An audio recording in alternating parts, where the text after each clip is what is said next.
હું ધોરણ 10માં ગુજરાતી મીડિયમમાં અભ્યાસ કરું છું. મારું નામ સુનિલ છે. મારું નામ રિકેન છે. મારું નામ રાણા ઓમ છે. મારું નામ સાંકળા સૌમ્ય છે. આજે આપણે પાચન તંત્ર વિશે જોઈશું, જેમાં સર્વપ્રથમ ટોપિક છે મુખમાં જેવો ખોરાક મુકાય તેવો પાચનની શરૂઆત થઈ જાય છે. મુખમાં દાંત આવ્યા છે જે ખોરાકને નાના કણોમાં સમાન વિભાજિત કરે છે. પછી લાળ રસનો સ્ત્રાવ કરે છે અને જીભ લાળ રસને ખોરાકના કણો સાથે બરાબર ભેળવી દે છે. બીજો ટોપિક નળી.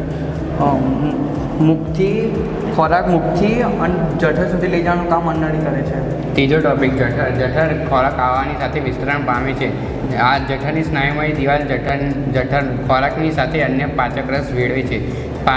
પાચન ક્રિયા જઠરની દિવાલમાં આવેલી જઠર ગ્રંથિ દ્વારા કરવામાં આવે છે. જઠરમાં આ ગ્રંથિ હાઇડ્રોક્લોરિક